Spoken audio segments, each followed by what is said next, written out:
Class welcome back to my YouTube channel learn with learner. हम पढ़ रहे हैं क्लास 10th के मैथ एनसीईआरटी, उसका है ये अल्फ़ा सीरीज़। इससे पहले मैंने फर्स्ट चैप्टर का अपलोड कर दिया था, ठीक है। आई होप कि आप उस वीडियो को देखे होंगे आप लोग। इस वीडियो में हम लोग बात करेंगे प्रीवियस वीडियो जो था फर्स्ट चैप्टर का फर्स्ट वीडियो, उसी वीडियो के कंसेप्ट से संबंधित ये 4 क्वेश्चन है।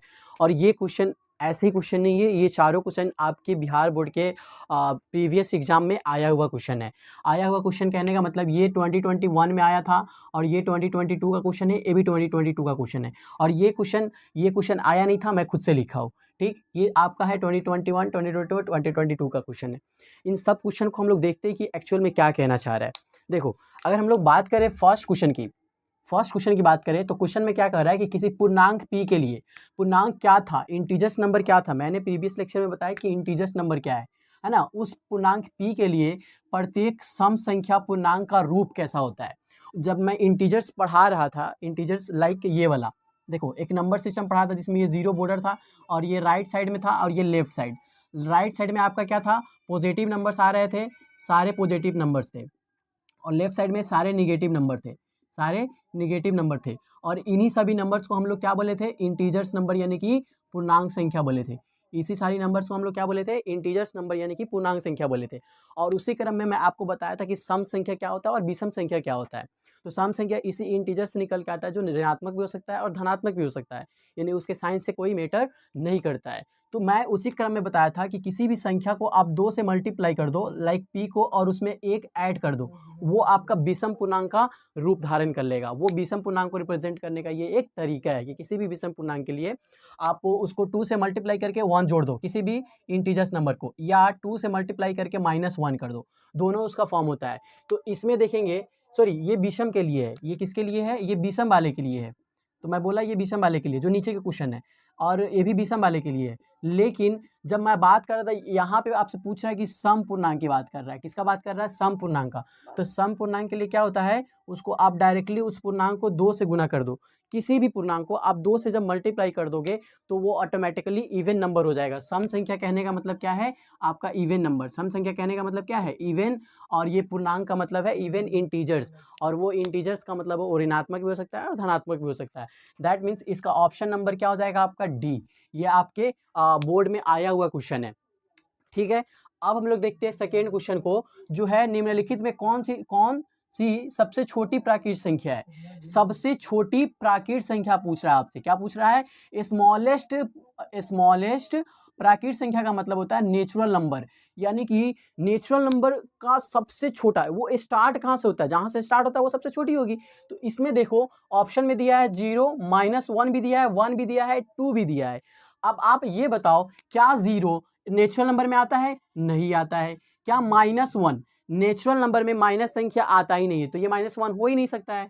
और ये 1 और ये 2, हम लोग जो नेचुरल नंबर की जब हम लोग बात किए थे तो उसको हम लोग n से रिप्रेजेंट करते थे, और ये होता है 1 2 3, यानी काउंटिंग नंबर को क्या बोलते हैं, प्राकृत संख्या बोलते हैं। किस नंबर को, काउंटिंग नंबर को नेचुरल नंबर हम लोग बोलते हैं, ठीक। तो ये आपका स्टार्ट कहाँ से होता है, 1 से होता है। दैट मीन्स इसका ऑप्शन सी हो जाएगा। एंड थर्ड क्वेश्चन का देखो, थर्ड क्वेश्चन में एक चीज पूछा है, परमेयीकरण गुणांक, रेशनलाइजिंग फैक्टर। तो इस फैक्टर को हम लोग समझेंगे, ये एक नया, इसका कंसेप्ट क्या है मैं उस वीडियो में नहीं बताया था, मैं इस वीडियो में बता रहा हूँ आपको कि ये रेशनलाइजिंग सर क्या होता है। इसको इरेज कर रहा हूं मैं। देखो, एक्चुअली परमेयीकरण गुणांक पूछ रहा है आपसे, रेशनलाइजिंग फैक्टर पूछ रहा है। एक प्रक्रिया होता है रेशनलाइजेशन, क्या होता है, रेशनलाइजेशन, क्या होता है आपका, रेशनलाइजेशन। सर ये परिमेयीकरण, इसको हम लोग क्या बोलते हैं, परिमेयीकरण। आप समझो ये परिमेयीकरण क्या होता है। एक्चुअली जब हम लोग पढ़ते हैं क्या बात करते हैं, जब हम लोग बात करते हैं भिन्न संख्या की, फ्रैक्शन नंबर की, तो उसमें क्या आता है, अंश और हर आता है। क्या आता है, अंश और हर आता है। यानी कि ऊपर में क्या रहता है, आपका न्यूमरेटर रहता है, और नीचे में क्या रहता है, डिनोमिनेटर के फॉर्म में आता है। तो इसमें एक्चुअली क्या है, जब देखा गया कि जस्ट लाइक सपोज करो ये 2 है और नीचे क्या है, 3 है, नीचे क्या है, 3 है, यानी कि √2/√3 है। ये तो एक्चुअल में इरेशनल नंबर है, irrational number. Actually rational number irrational number पढ़ने के बाद इसका है, ठीक, इसका कंसेप्ट है। लेकिन इस वीडियो में समझ लो, जब ये बात होती है तो हम लोग पढ़ते क्या है, हर का परिमेयीकरण। जो हर होते हैं, हर मतलब नीचे, हर मतलब क्या हो गया, नीचे वाला संख्या, और अंश मतलब ऊपर वाला। ठीक, तो ये हर को हम लोग क्या बोलते हैं कि अपरिमेय संख्या के रूप में उसको नहीं छोड़ना है। जो आपका हर आ रहा है आप उसको परिमेय कर दीजिए, परिमेय बना दीजिए, परिमेय संख्या रेशनल नंबर बना दीजिए। तो रेशनल नंबर बनाने के लिए आप कौन सा गुणांक ले रहे हैं, यानी कि उसको किस नंबर से गुना कर रहे हैं, ये आपसे पूछना चाह रहा है। अब देखो, ये √3 को रेशनल नंबर बनाने के लिए क्या है कि आप √3 से ही उसको मल्टीप्लाई कर दो। जो नीचे है, जैसे कि ये सिंगल नंबर था, √3 था, तो उसको √3 से हम लोग क्या कर देंगे, मल्टीप्लाई कर देंगे। तो देखो, जब ऊपर √2 है, नीचे √3 है, तो क्या सिर्फ नीचे गुना करना सही रहेगा? नहीं, ये मैथ के नियम का उल्लंघन करेगा। तो आप क्या करो, ऊपर भी √3 से मल्टीप्लाई कर दो, नीचे भी कर दो। ऊपर करोगे नीचे करोगे कोई फर्क पड़ेगा? नहीं पड़ेगा, दोनों कट के फिर से 1 आ जा रहा है, दोनों कट के फिर से क्या आ जाएगा, 1 आ जाएगा। अब देखो, ऊपर √2 इंटू √3 रह गया, नीचे वाला 3 3 से क्या हो जाएगा, ये अंडर मल्टीप्लाई होगा तो 9 हो जाएगा। ठीक, और 9 का बाहर निकलेगा तो क्या हो जाएगा, √ ये 9 हो गया, और ऊपर √6 हो गया, नीचे ये 9 का बाहर कितना आ जाएगा, 3 आ जाएगा। ये देखो, नीचे वाला जो हर था वो परिमेय हो गया कि नहीं, परिमेय संख्या हो गया, रेशनल नंबर हो गया। तो इसको रेशनल बनाने के लिए मैं क्या किया था, √3 को √3 से ही मल्टीप्लाई किया था। तो इसका गुणांक क्या हो जाएगा, √3 हो जाएगा। इसका परिमेयीकरण गुणांक क्या हो जाएगा, √3 हो जाएगा। इसलिए इस क्वेश्चन में आपसे पूछा है कि √12 का परिमेयीकरण गुणांक क्या हो जाएगा। तो √12 का परिमेयीकरण गुणांक तो √12 ही होगा, लेकिन ऑप्शन में कहीं वो है ही नहीं, √12 कहीं ऑप्शन में है नहीं, उसका सिंप्लीफाई रूप है। तो आप √12 को हम लोग देखेंगे कि उसका बाहर कितना निकलेगा। तो 12 को आप फैक्टराइजेशन करते हैं, तो जब प्राइम फैक्टराइजेशन करते हैं 2 से ये 6 टाइम में, फिर 2 से ये 3 टाइम में। अब देखो, रूट के अंदर 2 इंटू 2 इंटू 3 हो गया, 2 दूना 4, 4 3 12। तो ये दो ठो 2 है, तो एक बाहर निकल जाएगा 2√3, 2√3। 12 का परिमेयीकरण गुणांक क्या है, 2√3। इसमें देखो कौन ऑप्शन है, ऑप्शन नंबर डी। तो ये थे रेशनलाइजिंग फैक्टर। लेकिन एक और चीज इसमें समझो, सर नीचे तो एक नंबर था ना, सिंगल नंबर था, लेकिन अब इसके साथ कोई नंबर जोड़ या घटाव में लिखा हो, ये जो नीचे √3 लिखा है, इसके साथ कोई नंबर जोड़ या घटाव में लिखा जा सकता है। अब उसको देखो, क्या उसमें क्या करोगे आप, जब नीचे की तरफ कोई नंबर, लाइक सपोज कर लो ऊपर ए है और नीचे क्या है, ए नहीं, ऊपर सपोज कर लो, हाँ कोई एक नंबर है 3 सपोज कर लो, और नीचे सपोज कर लो इसमें क्या है 4 माइनस ए है, 4 का तो बाहर आ जाएगा 2, तो इसको 2 माइनस ए समझ लो। क्या समझ लो, √2 माइनस 3 या 5 कुछ ले लो, 5 ले लेते हैं। ठीक, अब देखो एक्चुअली ये क्या बन गया, एक्चुअली ये बन गया 3/√2 माइनस 5। अब √2 माइनस 5 को रेशनलाइजिंग कैसे करेंगे, तो इसके लिए सिंपल सा एक कंसेप्ट क्या है कि इसके साथ ये √2 के साथ ये कौन सा साइन के साथ जुड़ा हुआ है, माइनस के साथ। तो आप क्या करो, ऊपर नीचे √2 के साथ प्लस साइन के साथ क्या कर दो, मल्टीप्लाई कर दो। क्या कर दो, प्लस साइन के साथ, यानी नीचे ए प्लस बी रहा या माइनस कुछ भी, यहाँ पे कोई भी नंबर हो सकता है, सी नंबर हो सकता है। तो इसका जो रेशनलाइजिंग फैक्टर होगा वो होगा a/√a, और प्लस में क्या हो जाएगा, सी हो जाएगा। यहाँ जो साइन रहेगा उसका जस्ट उल्टा लिखेंगे, अगर ये रहेगा तो ये हो जाएगा, अगर ये रहेगा तो ये हो जाएगा। आया समझ में? तो इसको करोगे तो यहाँ पे एक फॉर्मूलाज लगता है, जैसे a minus B, A plus B, A minus B into A plus B, ये आपका एक फॉर्मूला होता है, A minus A square minus B square. और उसी फॉर्मूला पे इसको हम लोग क्या करते हैं, रेशनलाइजेशन करते हैं। तो ये थे बात आपके किससे, फर्स्ट चैप्टर के, जो मैं फर्स्ट चैप्टर जो फर्स्ट लेक्चर डाला था उससे रिलेटेड ये क्वेश्चन थे, है ना। अब देखो 4th नंबर क्वेश्चन आपसे क्या पूछ रहा है कि किसी पूर्णांक p के लिए प्रत्येक विषम पूर्णांक का रूप कैसा होता है। विषम पूर्णांक का रूप क्या होता है, मैं स्टार्टिंग में यहाँ बताया हूँ कि किसी भी नंबर को 2 से मल्टीप्लाई करो और उसमें +1 कर दो, +1 कर दो, या 2 से मल्टीप्लाई करके -1 कर दो, वो आपका विषम पूर्णांक का रूप हो जाएगा। तो ये सारा क्वेश्चन था, आप इसका स्क्रीनशॉट ले लो, मैं इसको इरेज करूंगा। अब इसके बाद जस्ट हम लोग पढ़ेंगे आपके फर्स्ट चैप्टर का ही आगे का कंसेप्ट, जो पीछे वाले वीडियो में मैं नहीं बताया था। तो इस चीज को मैं इरेज करता हूँ, इस चीज को क्या करता हूँ, इरेज करता हूँ। और आप लोगों को एक आप लोगों के लिए एक सवाल है रेशनलाइजिंग फैक्टर से ही, उसका आंसर आप लोगों को कमेंट बॉक्स में देना है। क्या कि सपोज करो ये क्या है, ऊपर √3 नहीं रहेगा, ऊपर 5 रहेगा, क्या रहेगा, 5 रहेगा, और नीचे आपका ये क्या है, आपका 7 - 2, 7 - 2। इसको आपको क्या करना है, इसका रेशनलाइजिंग फैक्टर निकालना है, यानी कि इसको रेशनलाइज करना है, परिमेयीकरण करना है, इसको परिमेय बनाना है। और इसको परिमेय बनाने के लिए आप क्या करोगे, इसके साथ ये प्लस में है तो माइनस के साथ आप क्या कर दोगे, मल्टीप्लाई कर दोगे। और इसका आंसर आपको बताना है, मुझे इसका आंसर बताना है। बहुत ही सिंपल है, इसको आप बना के कमेंट बॉक्स में इसका आंसर देना, ठीक। चलो, तो हम लोग बात करेंगे रियल नंबर के आगे वाले कंसेप्ट को, और वो कंसेप्ट क्या है, देखो, रियल नंबर, ठीक। इससे पिछले वीडियो में हम लोग तरह तरह के नंबर्स के बारे में डील किए थे, ठीक। लेकिन इस वीडियो में हम लोग को क्या देखना है, यूक्लिड डिवीजन लेमा। क्या देखना है, डिवीजन लेमा या एल्गोरिथम, या ये डिवीजन लेमा, या इसको क्या बोलते हैं, एल्गोरिथम। अब देखो, लेमा या एल्गोरिथम, इसको बोलते हैं यूक्लिड विभाजन, यूक्लिड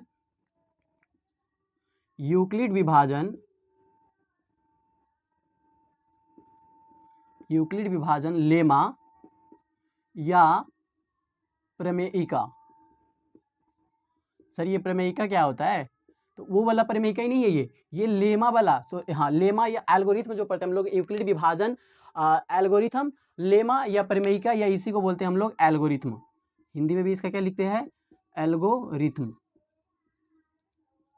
अब देखो, समझो इस चीज को, यूक्लिड डिवीजन लेमा यानी यूक्लिड विभाजन प्रमेयिका या यूक्लिड विभाजन एल्गोरिथम के बारे में हम लोग समझेंगे कि ये एक्चुअली क्या है। उससे पहले आप ये समझो कि लेमा और एल्गोरिथम क्या होता है। उससे पहले आप क्या देखो कि एक चीज इसमें आया लेमा, क्या आया, एक लेमा आया, और एक आया एल्गोरिथम, एक क्या आया, एल्गोरिथम। ये दोनों दो चीज है, बेसिक सा डिफरेंस है इसके बीच में। वो बेसिक डिफरेंस क्या है कि जो एल्गोरिथम होते हैं और जो लेमा होता है, जो लेमा होते हैं ना, ये एक सिद्ध किया हुआ स्टेटमेंट होता है। It is nothing but it is a statement. ये क्या है, एक स्टेटमेंट होता है, स्टेटमेंट होता है। और कैसा स्टेटमेंट, प्रूव्ड स्टेटमेंट, यानी कि सिद्ध किया हुआ, ये एक सिद्ध किया हुआ कथन रहता है, सिद्ध किया हुआ कथन। बेसिक डिफरेंस है, समझो। लेमा यानी कि प्रमेयिका, इसको हिंदी में बोलते हैं प्रमेयिका, और ये क्या है, एक सिद्ध किया हुआ कथन होता है, स्टेटमेंट होता है। जबकि जब हम लोग बात करते हैं एल्गोरिथम के बारे में, तो ये जो होता है ना, स्टेप बाय स्टेप जो हम लोग करते हैं ना, स्टेप बाय स्टेप प्रोसीजर जो होता है। किस चीज का प्रोसीजर सर, किसी चीज क्वेश्चन को सॉल्व करने का, किसी क्वेश्चन को सॉल्व करने का, या किसी प्रॉब्लम को, है ना, किसी प्रॉब्लम को जो हम लोग सॉल्व करते हैं, हल निकालते हैं, हल निकालने का जो क्रमबद्ध तरीका होता है, निकालने का क्रमबद्ध यानी स्टेप बाय स्टेप प्रोसीजर, क्रमबद्ध, ये जो क्रमबद्ध तरीका होता है उसको हम लोग क्या बोलते हैं, एल्गोरिथम बोलते हैं। आई बात इसमें, लेमा क्या है, एक स्टेटमेंट है, और ये जो एल्गोरिथम है ये क्या है, वो किसी चीज को किसी सॉल्यूशन प्रॉब्लम का जो सॉल्यूशन निकालते हैं, तो सॉल्यूशन निकालने का जो स्टेप बाय स्टेप जो प्रोसीजर होता है वो एल्गोरिथम कहलाता है, ठीक। लेकिन इसमें हम लोग को क्या पढ़ना है, यूक्लिड डिवीजन लेमा या एल्गोरिथम। तो यूक्लिड जो थे एक मैथमेटिशियन है, ये क्या है, मैथमेटिशियन है, जिन्होंने इस सिद्धांत को, इस थ्योरी को, या इस स्टेटमेंट को दिया है, जिसको हम लोग को पढ़ना है। एक्चुअली उन्होंने क्या कहा था, उन्होंने एक स्टेटमेंट दिया था। क्या दिया था उन्होंने एक स्टेटमेंट दिया था, और वो स्टेटमेंट रिलेटेड था आपके जो आप विभाजन, डिवीजन जो आप लोग पढ़ते हैं, डिवीजन यानी भाग देना आप पढ़ते हैं, तो उसी से रिलेटेड था। जैसे हम लोग किसी नंबर को डिवाइड करते हैं, जैसे सपोज कर लो 5 को 37 में डिवाइड करना है, तो हम लोग इसको क्या बोलते हैं, 37 यानी 37 भागा 5, या 37 डिवाइडेड बाई 5 को डिवाइड करना है, 5 से डिवाइड करना है 37 में। तो इन दो नंबर से रिलेटेड उन्होंने एक स्टेटमेंट क्या दिया कि यदि ए और बी, उन्होंने एक स्टेटमेंट दिया कि यदि ए और बी, गौर से सुनो, उन्होंने क्या स्टेटमेंट दिया, यदि ए और बी धनात्मक पूर्णांक, कैसा पूर्णांक होना चाहिए, धनात्मक यानी कि पॉजिटिव पूर्णांक की बात कर रहे हो, किसकी बात कर रहे हैं, पूर्णांक की। अब धनात्मक पूर्णांक में जीरो नहीं आएगा, जीरो उसमें नहीं आएगा। अगर नॉन नेगेटिव नंबर बोलता मैं तो उसमें जीरो आ सकता था। धनात्मक पूर्णांक सिर्फ पॉजिटिव इंटीजर्स को लेना है, यानी कि 1 से स्टार्ट होगा। कहां से स्टार्ट होगा? 1 से स्टार्ट होगा, पॉजिटिव इंटीजर्स को लेना है।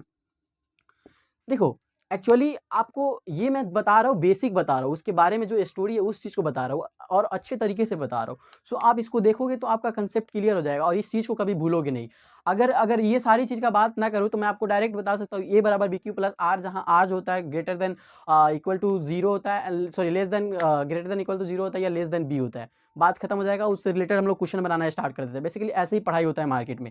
लेकिन मैं आपको उसमें जो चीज़ें हैं यूक्लिड, डिवीजन, लेमा या एल्गोरिथम, मैं उसके मतलब को बता रहा हूँ, फील दे रहा हूँ कि आप एक्चुअली में आप पढ़ते क्या है और पढ़ना क्यों है। ठीक, यूक्लिड, डिवीजन, लेमा जो स्टेटमेंट है उस चीज़ को हम लोग को पढ़ने का पर्पस क्या है, मकसद क्या है, उस चीज़ को समझ रहे हैं हम लोग। ठीक, तो उन्होंने एक स्टेटमेंट दिया कि ए और बी अगर धनात्मक पूर्णांक है ना, और तो ये इन दोनों में कोई एक बड़ा एक छोटा होगा, है ना।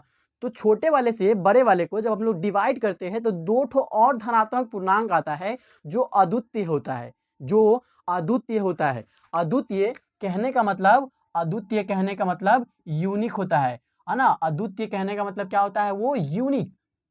और यूनिक का मतलब क्या होता है? उसके अलावा कोई आ ही नहीं सकता है, उसके अलावा कोई आ ही नहीं सकता है। तो उनका स्टेटमेंट था कि यदि धनात्मक पूर्णांक ए और बी है और इस प्रकार है कि ए से जब बी में हम लोग डिवाइड कर रहे हैं तो वहाँ पे दो चीज़ आ रहा है, क्यू और आर और आ रहा है, और ये जो दो नंबर आ रहे हैं ये दोनों क्या है? अद्वितीय है। अद्वितीय कहने का मतलब ये एक ऐसा नंबर है जो जो कोई भी, अगर जैसे सपोज करो यहाँ पे है, इस चीज़ से समझो, मैं इसको इरेज करूँ, ये वाला चीज़ समझ में आया आपको? मैं इधर इरेज कर रहा हूँ। देखो समझो मैं क्या बोला, 37 को 5 से डिवाइड करना है, 5 से 37 को डिवाइड करना है। तो 5 से ये कितना टाइम में कटेगा? कितना टाइम में कटेगा? 5 7 जा 35, यानी कि 7 टाइम में कट रहा है। माइनस करेंगे तो 5 से 7 से 5 या 2 इधर क्रॉस, 2 बच गया। अब देखो बेसिक चीज़ है, आप लोग जानते होंगे कि ये जो आया इसको हम लोग शेषफल बोलते हैं। क्या बोलते हैं? इसको हम लोग शेषफल बोलते हैं। और ये जो है इसको हम लोग, जो 7 आया इसको हम लोग क्या बोलते हैं? भागफल बोलते हैं। ठीक, लेकिन इसको हम लोग क्या बोलते हैं? 5 को हम लोग बोलते हैं भाजक और ये बोलते हैं भाज्य। इसको क्या बोलते हैं? बीच वाले को जिसमें हम लोग डिवाइड करते हैं उसको क्या बोलते हैं? भाज्य बोलते हैं। और जिससे भाग दिया जाता है उसको भाजक, या इंग्लिश में इसको डिवाइजर बोलते हैं। और इसको डिविडेंड बोलते हैं, जो भाग लगने वाला होता है जिसमें, उसको डिविडेंड बोलते हैं। और जो भागफल आता है उसको कोशिएंट बोलते हैं। इंग्लिश लिख लो, ठीक है। और ये जो होता है इसको हम लोग क्या बोलते हैं? रिमाइंडर बोलते हैं। क्या बोलते हैं? रिमाइंडर बोलते हैं। ठीक है सर, इतना तो हम लोग को पता है, लेकिन इसमें खास बात क्या है कि जब हम लोग 37 को 5 से डिवाइड किए तो उसका कोशिएंट 7 आया और रिमाइंडर क्या आया? 2 आया। अब ये बताओ, मैं डिवाइड किया तो रिमाइंडर 2 आया और कोशिएंट 7 आया। अगर कोई और डिवाइड करेगा तो क्या अलग आ सकता है? हाँ, कोई अगर और डिवाइड करना चाहे तो क्या अलग आ सकता है? नहीं। अब इसका कहने का मतलब, मेरा कहने का मतलब कि आप इसको कहीं भी डिवाइड करो, किसी भी तरीके से डिवाइड करो, इसका कोशिएंट 7 आएगा और रिमाइंडर 2 आएगा। इसका मतलब क्या है? ये जो दो नंबर आया, दो नंबर कौन कौन? ये जो दो नंबर आया 7 और ये 2 आया, ये दोनों जो है अद्वितीय होगा, यूनिक होगा। वही बोल रहे थे कि ये दो नंबर है। क्या है? ये दो नंबर है। सपोज कर लो ये ए है, ये बी है। मैंने ए में जब बी से भाग दिया तो मुझे दो नंबर और मिला, एक क्यू मिला, एक आर मिला। तो इन सभी से रिलेटेड उन्होंने वो स्टेटमेंट दिए थे। एक्चुअली में वो यही स्टेटमेंट दिए थे कि जब दो धनात्मक पूर्णांक है, आप ए में बी से भाग दे रहे हैं तो एक क्यू एक आर जो आएगा वो अद्वितीय होगा। बस उनका स्टेटमेंट यहीं पे रुक गया था। लेकिन हम लोग बचपन में क्या पढ़े थे कि भाज्य जो होता है, भाज्य मान लो निकालना हो तो उसके लिए हम लोग क्या करते थे? भाजक गुने भागफल, भाजक गुने गुने भागफल, भागफल प्लस शेषफल। ये हम लोग पढ़ते आ रहे थे बचपन से ही। यानी क्या कि अब देखो ये चार्ट हो फैक्टर, यहाँ पे चार्ट हो वेरिएबल क्वांटिटी है, चार्ट हो क्वांटिटी है, जिसमें से दो अगर 3 गिवन रहेगा तो एक चौथा को हम लोग निकाल सकते हैं। ठीक, तो वही चीज़ ये भाज निकालने के लिए हम लोग क्या करते थे? जैसे 37 निकालने के लिए हम लोग क्या करते थे? 5 को 7 से मल्टीप्लाई करके आप +2 कर दो, 5 7 जा 35 और +2, तो इसको जोड़ोगे तो क्या आ जाएगा? 37 आ जाएगा। ये हम लोग बेसिक पढ़ते आ रहे थे बचपन से। ठीक, तो इसी पे इस चीज़ को बैठा दिया। और वहाँ पे एक नियम, एक वो कंडीशन दे दिया। इस चीज़ को मैं मिटा रहा हूँ नीचे वाले को, देखो कंडीशन क्या दे दिया, अच्छे से समझो इस चीज़ को, बड़ा इंटरेस्टिंग है, मज़ा आएगा जब समझ के चीज़ों को बनाओगे और क्वेश्चन सॉल्व करने जब जाओगे तब आपको लगेगा कि हाँ भाई इसका एक्चुअली फील क्या है। ऐसे क्वेश्चन तो सबको सॉल्व करने आता है भाई, आपको फॉर्मूला बता दिया जाता है, आप क्वेश्चन सॉल्व करना स्टार्ट कर देते हैं, लेकिन जो फील आना चाहिए वो फील नहीं आएगा। अगर एनसीईआरटी का जो बुक है वो क्वेश्चन सब बना लेते हैं, लेकिन उसके अलावा अगर अदर क्वेश्चन आ गया जो कंसेप्चुअल क्वेश्चन होगा फिर नहीं बन पाएगा। तो इसलिए बातों को समझो, ठीक। अब देखो इसमें क्या है, उन्होंने क्या कहा कि हम लोग क्या पढ़ते, ए बराबर बी क्यू प्लस आर। ए क्या था आपका, ए भाज्य था, है ना, भाज्य की जगह पे ए रख दिए, बी भाजक था, क्यू आपका भागफल था, और आर क्या है, शेषफल है।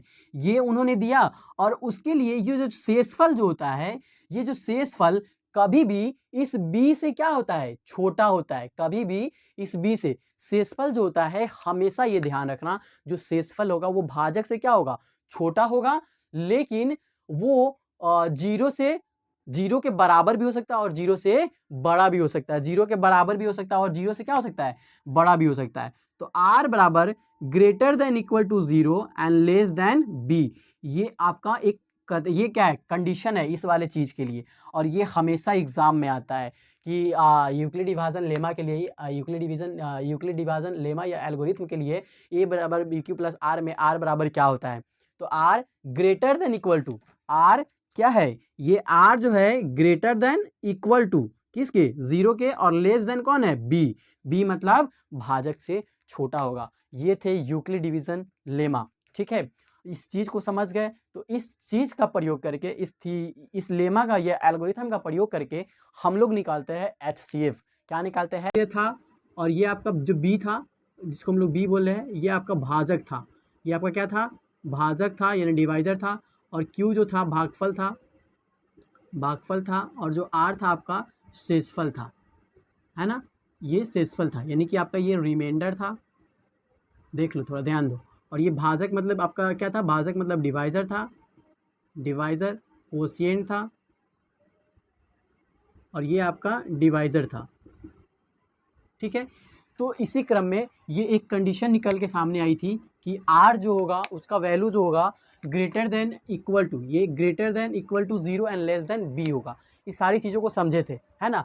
और ये जो है यूक्लिड डिवीजन जो लेमा है या एल्गोरिथम है, इसका यूज़ एक्चुअली हम लोग किसी दो नंबर्स के बीच जो मसा होता है यानी कि HCF, उसको निकालने के लिए यूज़ करते हैं।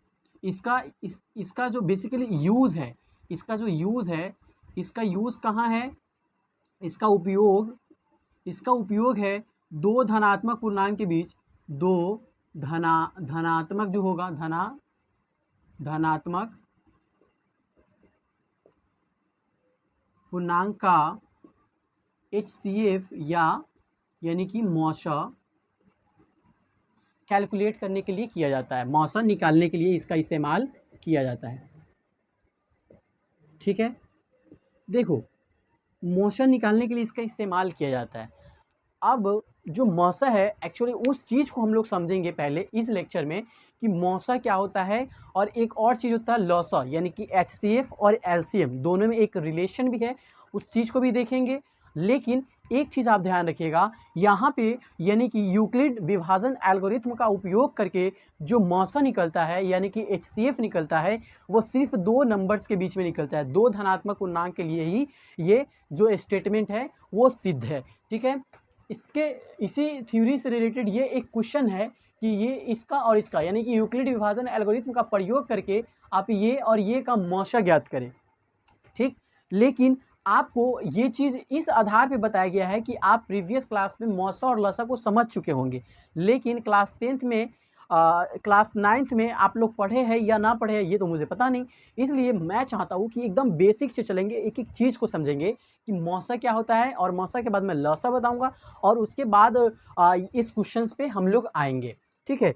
तो सबसे पहले समझो दो चीज़ होता है, एक होता है HCF और एक होता है LCM।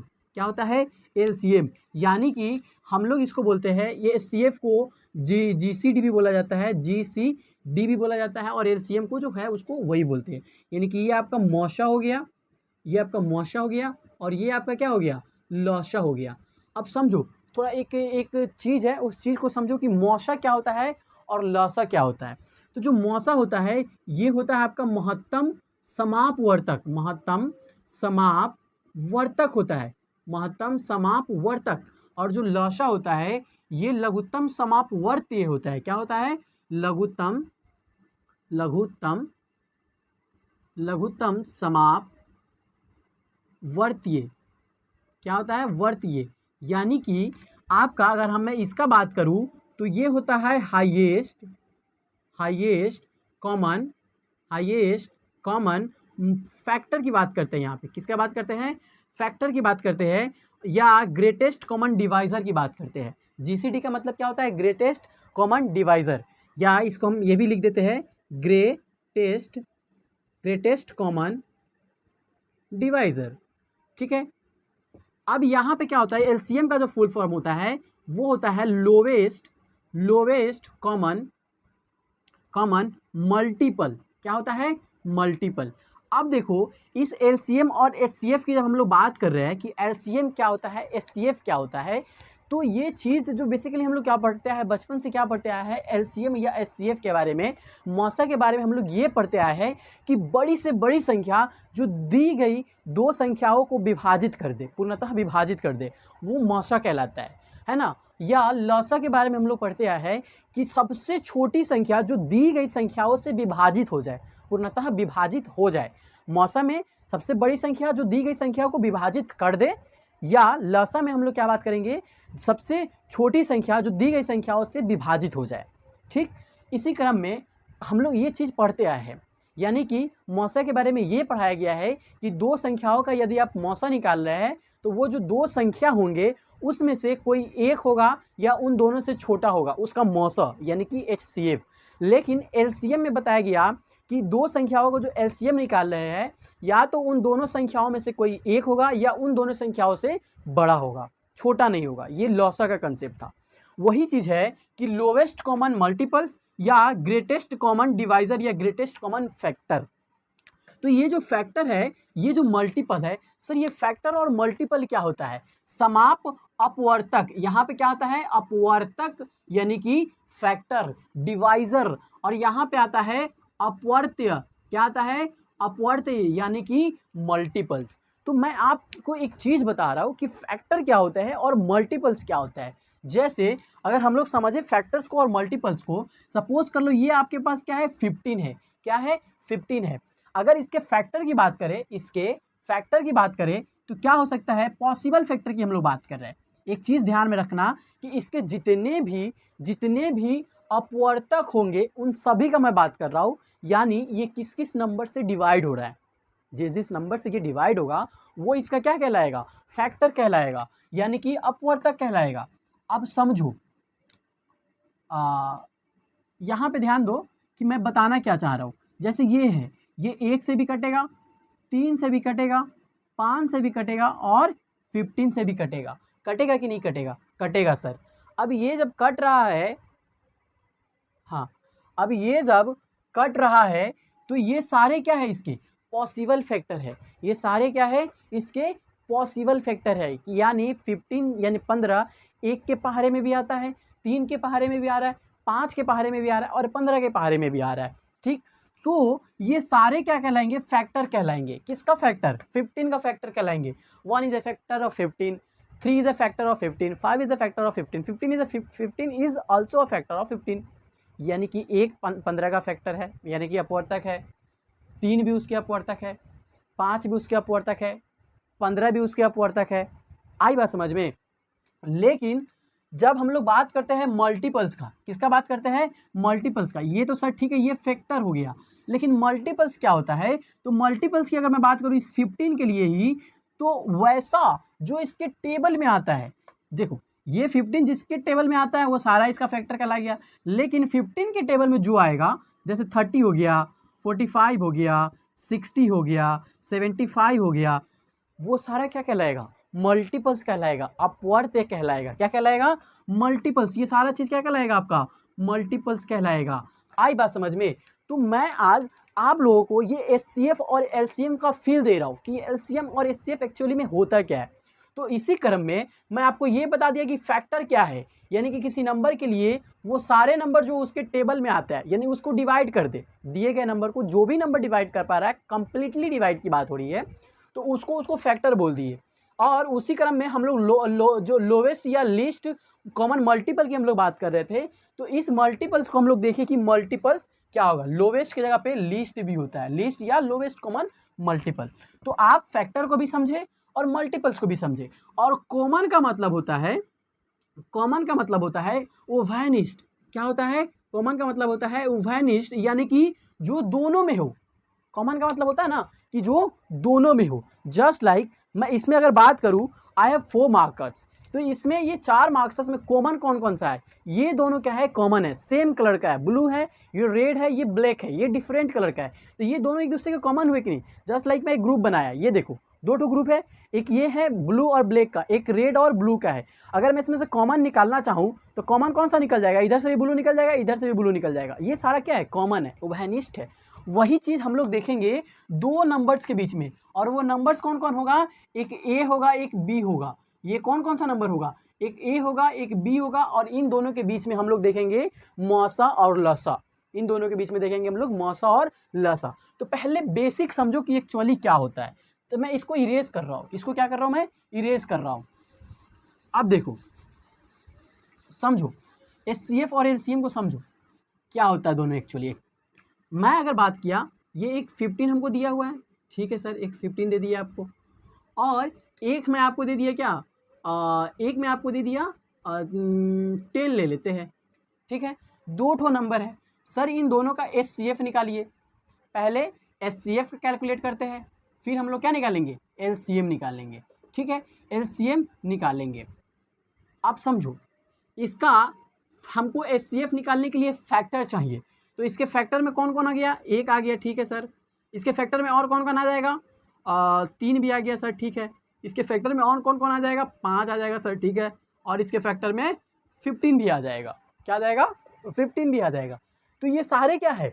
पॉसिबल फैक्टर है। उसी तरह मैं इसमें बात किया तो ये 1 से भी कट जाएगा, 2 से भी कट जाएगा, और 5 से भी कट जाएगा, और 10 से भी कट जाएगा। किससे कट जाएगा? 10 से भी कट जाएगा। अब देखो, हमको चाहिए फैक्टर, कौन सा? कॉमन फैक्टर चाहिए, लेकिन किस तरह का फैक्टर होना चाहिए? हाईएस्ट कॉमन फैक्टर होना चाहिए, यानी कि इन सभी में जो कॉमन हो। कॉमन देखो कौन कौन है, कॉमन इसमें देखो एक्चुअली में कॉमन कौन कौन है। तो कॉमन तो यहाँ पे 1 भी है, ठीक है सर, यहाँ भी 1 है, और भी कोई कॉमन है? हाँ सर, 5 भी कॉमन है, इधर भी 5 कॉमन है, और भी कोई कॉमन है? नहीं, 1 भी कॉमन था, 5 भी कॉमन था। तो 1 जो होते हैं वो सभी नंबर का फैक्टर होता है। 1 जो होता है वो सभी नंबर का फैक्टर है, तो 1 तो सब में कॉमन आ जाएगा। उसके आगे देखो, कोई और भी कॉमन फैक्टर है क्या? हाँ सर, 5 है। तो हमको क्या चाहिए? कॉमन भी चाहिए। क्या चाहिए? कॉमन भी होना चाहिए, और वो फैक्टर कॉमन के साथ साथ क्या होना चाहिए? हाईएस्ट होना चाहिए। कैसा होना चाहिए? हाईएस्ट, यानी बड़ा वाला कॉमन होना चाहिए। तो दोनों में बड़ा वाला कौन है? 5 है। तो एचसीएफ ऑफ 15 एंड 10, इसको लिखने का तरीका है 15 और 10 का जो एचसीएफ होगा वो क्या हो जाएगा? 5 हो जाएगा। वो एचसीएफ क्या हो जाएगा? 5 हो जाएगा। आई बस समझ में एचसीएफ एक्चुअली क्या है। ये दूसरे तरीके से मैं एकदम बेसिक तरीके से बता रहा हूँ, ठीक है। हम लोग डायरेक्ट भी बनाना सीखेंगे। अब देखो, अगर मैं बात करूँ एलसीएम की, अगर मैं बात करूँ एलसीएम, तो ये क्या है आपका? लोवेस्ट कॉमन है। कॉमन होना चाहिए, ठीक है, कॉमन होना चाहिए। क्या? मल्टीपल्स कॉमन होना चाहिए, लेकिन कैसा होना चाहिए? लोवेस्ट होना चाहिए। जस्ट लाइक अगर मैं 15 की बात करूं और 10 की बात करूं, किसकी बात करूं? 15 और 10 की बात करूं, तो देखो इधर 15 का और 10 का मल्टीपल्स लिखो, डायरेक्ट लिखते चलो। 30 आएगा, इसका 45 भी आएगा, ठीक है सर, 60 भी आएगा, 75 भी आएगा, ठीक। 10 का जब मल्टीपल लिखेंगे तो 20 आएगा, 10, 20, 30 और 40 और 50 और 60 भी आएगा। ये सारा क्या आएगा? इसका मल्टीपल्स आएगा। लेकिन हमको क्या चाहिए? कॉमन मल्टीपल्स चाहिए, लेकिन किस तरह का? Lowest common multiples. तो देखो, इसमें भी 30 है, इसमें भी 30 है, इसमें भी 40 है, इसमें 40 नहीं है, इसमें 40 नहीं है, इसमें 60 है, इसमें भी 60 है। यानी कि कॉमन मल्टीपल्स तो बहुत आएंगे, बहुत आते जाएंगे, बहुत, लेकिन हमको लोवेस्ट यानी जो सबसे पहले कॉमन हो गया लोवेस्ट कॉमन मल्टीपल्स, मल्टीपल्स में जो कॉमन है वो कैसा, सबसे छोटा वाला क्या है आपका 30 है।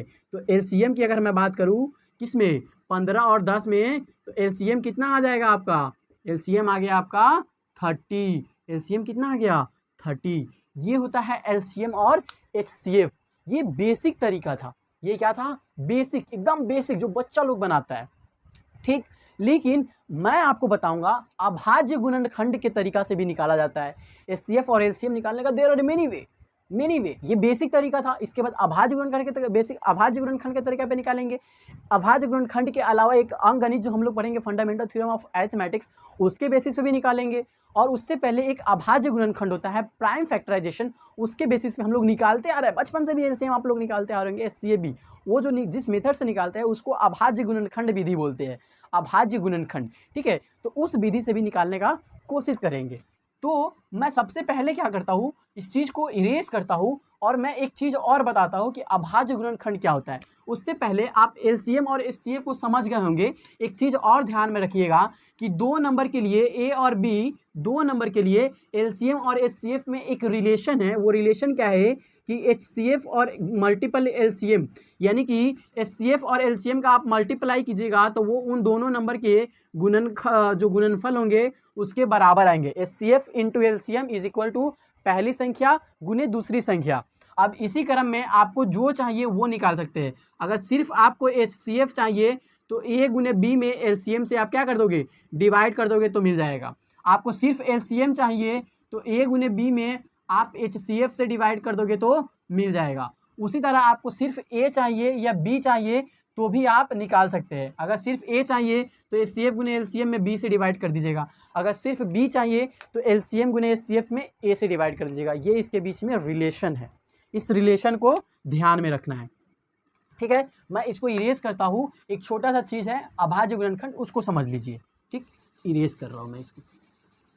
देखो अभाज्य गुणनखंड एक्चुअली क्या होता है।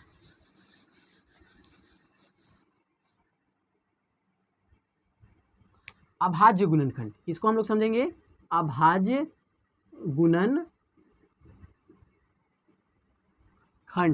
यानी कि प्राइम फैक्टराइजेशन। अब देखो एक चीज ध्यान में रखना, ये जो चीज है ना अभाज्य गुणनखंड, गुणनखंड का मतलब होता है फैक्टर में उसको तोड़ना, ब्रेक डाउन करना।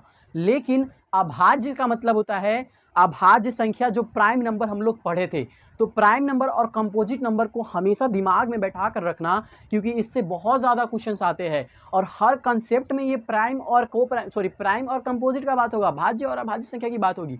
जो फंडामेंटल थ्योरम ऑफ अरिथमेटिक्स है उसमें भी इसका बात होगा। तो इसलिए इस चीज़ को ध्यान में रखिएगा कि भाज्य और अभाज्य संख्या बेसिकली होता क्या है ना। प्राइम और को प्राइम को ध्यान में रखना है। प्राइम एक ऐसा नंबर होगा जिसके पास जो को कंपोजिट नंबर यानी भाज्य संख्या एक ऐसी संख्या होगी जिसके पास एक और खुद के अलावा तीसरा भी फैक्टर होगा। जैसे 4 की मैं बात करूं तो ये 1 से भी कट रहा है, 4 से भी कट रहा है, उसके अलावा ये 2 से भी कट रहा है। लेकिन मैं 5 की बात करूं तो ये सिर्फ 1 से कट रहा है और 5 से कट रहा है। तो the number which have only 2 factor 1 and it self अभाज्य कहलाएगा, और the number which have more than 2 factor 1 और 4 के अलावा एक 2 भी इसका फैक्टर है, तो ये भाज्य है और ये अभाज्य है। इस चीज़ को आप ध्यान में रखिएगा। अब देखो जैसे मैं बात करूँ इस नंबर की, एक बहुत बड़ा नंबर लिख दीजिए 200, एक नंबर लिख दिए, ठीक है। ये क्या है आपका 200। अब इसको हम लोग को ब्रेक डाउन करना है, लेकिन प्राइम फैक्टराइजेशन करना है। प्राइम फैक्टराइजेशन का मतलब होता है आप किसी नंबर को फैक्टर कीजिए, डिवाइड कीजिए, लेकिन किस से, प्राइम नंबर से। तो प्राइम नंबर आपका स्टार्ट कहाँ से होता है, 2 से स्टार्ट होता है। 2, 3, 5, 7, 11, 13, 17, ये सारा आपका क्या है, प्राइम नंबर है। ये सारा आपका क्या है, प्राइम नंबर है। और इसी नंबर से काटना है और इसी क्रम में काटना है, 2 से, 3 से, 5 से, 7 से, ऐसे काटते आएंगे, ठीक है। एक चीज़ और ध्यान में रखिएगा, जो 1 है नो, नहीं तो ये प्राइम है और ना ही क्या है, नो कंपोजिट। नहीं प्राइम है, नाइदर प्राइम नोर कंपोजिट। इसको ना कंपोजिट में कंसिडर किया जाता है, ना प्राइम में कंसिडर किया जाता है। पहले लेक्चर में बहुत अच्छे तरीके से मैं इस चीज़ को समझाया था, ठीक है। तो यह किससे कटेगा, 2 से कटेगा। कितने टाइम में कटेगा, 100 टाइम में। फिर कितने से कटेगा, 2 से कटेगा कितने टाइम में, 50 टाइम में। फिर 2 से कटेगा 25 टाइम में। अब ये 2 से खत्म तो 3 से चेक करेंगे, 3 से तो कटेगा नहीं 25, तो ये कितने से कटेगा 5 से, 5 टाइम में।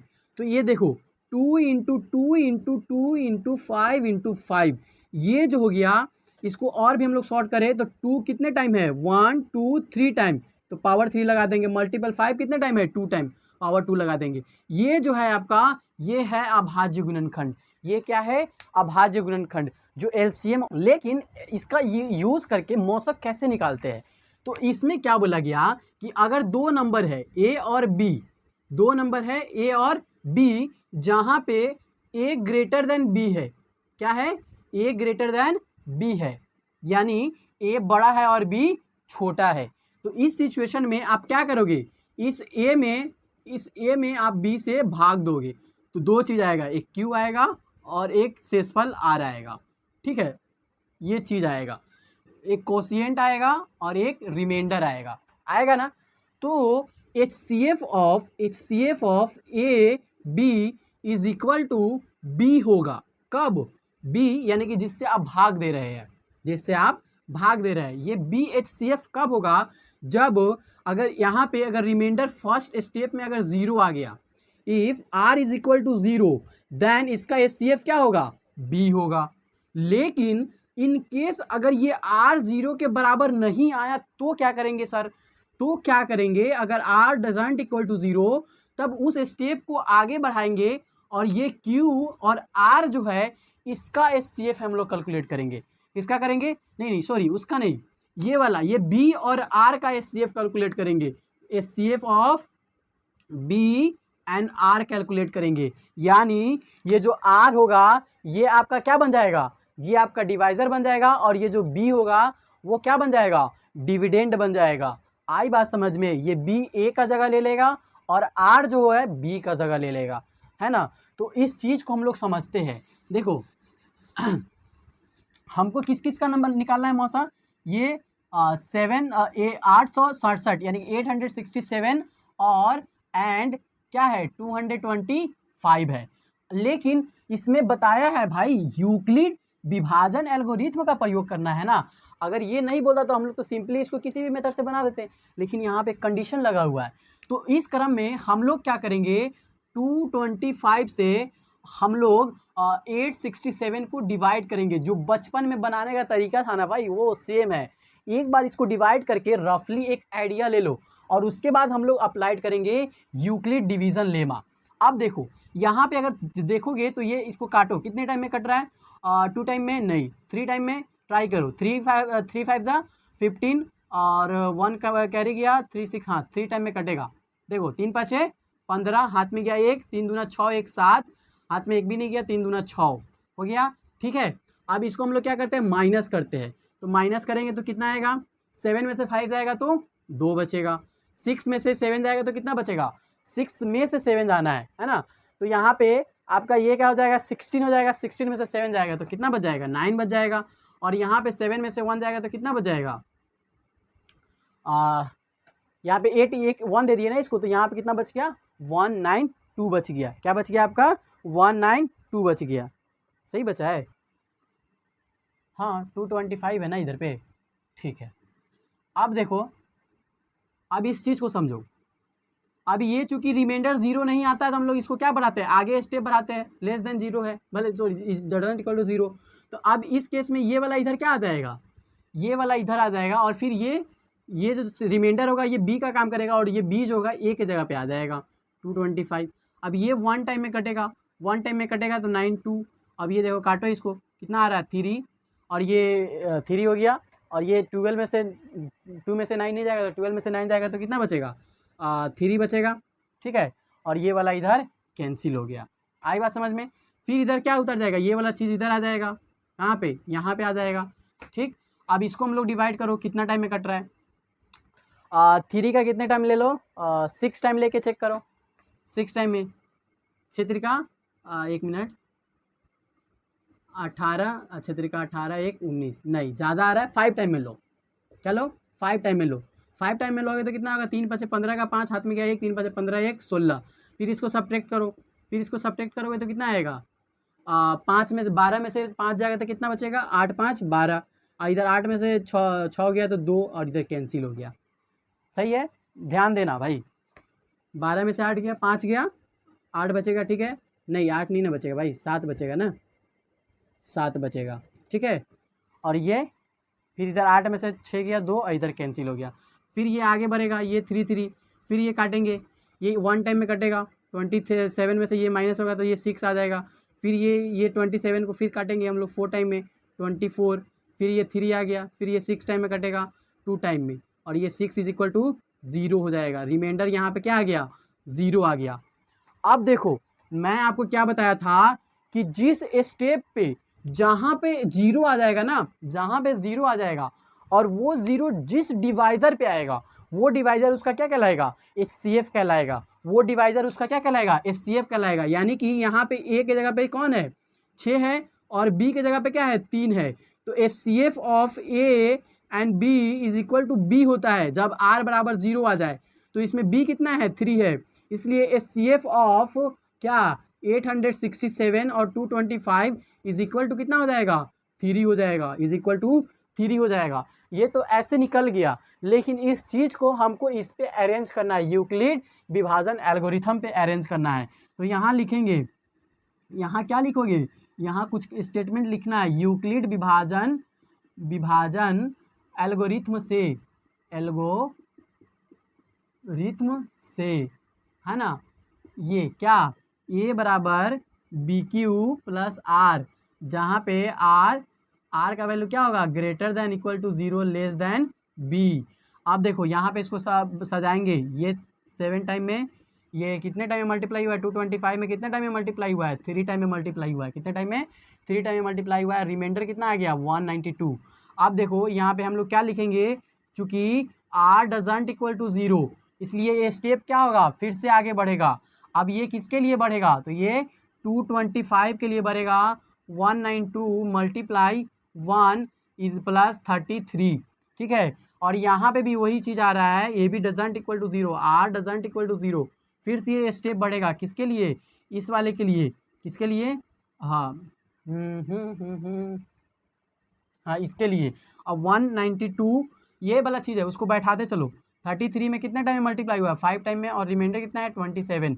फिर R डजंट इक्वल टू 0 है, R डजंट इक्वल टू 0 है, फिर इस स्टेप को बढ़ाएंगे किसने पे, 33 बराबर 27 मल्टीप्लाई 1 प्लस कितना है, प्लस आपका रिमाइंडर कितना था, 6 था, 6, चूँकि फिर R डजंट इक्वल टू 0, फिर ये स्टेप बढ़ेगा आगे। अब ये कितने पे कटेगा, 6 और 27 और हाँ ये जाएगा, स्टेप आगे बढ़ जाएगा, 27, 6 मल्टीप्लाई 4 प्लस 3, यहाँ पे भी doesn't equal to 0, R doesn't equal to 0, फिर ये स्टेप आगे बढ़ेगा, ये स्टेप फिर आगे बढ़ेगा और कहाँ पे जाएगा, ये वाला पे 3 और 6 पे कटेगा। तो 6 बराबर 3 into 2 is equal to plus 6, 0। अब ये देखो, चूँकि R is equal to 0, R is equal to 0, किस वाले कंडीशन पे R 0 आया है, ये यहाँ पे डिवाइज़र कौन था, भाजक कौन था, 3 था। तो जिस स्टेप पे रिमाइंडर 0 हो जाता है, उस स्टेप का जो भाजक होगा वो HCF होगा, यूक्लिड विभाजन एल्गोरिथम के अनुसार, ठीक है। ये लेक्चर बड़ा हो गया है, इसलिए मैं इस लेक्चर को यहीं पे एंड कर रहा हूँ, और भी आप लोग क्वेश्चंस बनाते रहिएगा। इसके बाद मैं एक और वीडियो लाऊंगा जिसमें इससे रिलेटेड सारे क्वेश्चन को डील करेंगे। फिर आगे का जो Euclid the fundamental theorem of arithmetic है, उस चीज़ को डील करेंगे। फिर रेशनल नंबर, इरेशनल नंबर को